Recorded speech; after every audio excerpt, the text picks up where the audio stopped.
Chicken patties খেয়ে এটা তীব্র প্রতিবাদ করছি। জয় বাংলা।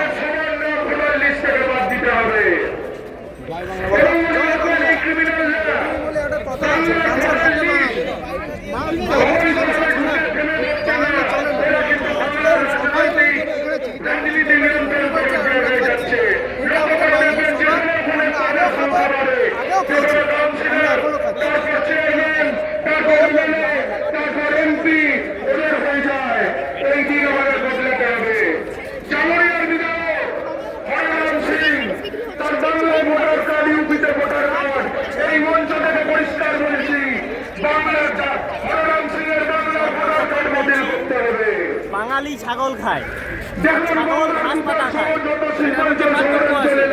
তাই বাঙালি চিকেনও খায়, কারণ ওটা খাবার জিনিস, খাবার জিনিস না, চিকেন খাবার জিনিস।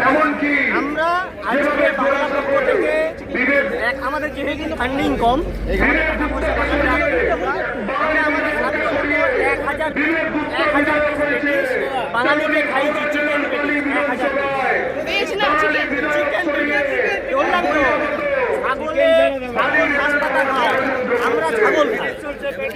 আমাদের পরিষ্কার দাবি, বাংলার সমস্ত নির্বাচিত জয় চিকেন প্যাটিস। টিকিট দিতে হবে, কোনো বহিরাগতকে টিকিট দেওয়া যাবে না। তৃণমূল, সিপিএম, কংগ্রেস প্রত্যেকের উদ্দেশ্যে বলছি, আগামী 2026 ভোটে কোনো বহিরাগতকে টিকিট দেওয়া যাবে না। কোনো বহিরাগত একজন বহিরাগতকে টিকিট দেওয়া হলে বাংলা পক্ষ আন্দোলন করবে, লড়াই করবে এবং তাদের হারাবে, যেভাবে অর্জুন সিংকে ব্যারাকপুরে হারিয়েছে। এই লড়াই জয় বাংলা, জয় বাংলা, জয় বাংলা।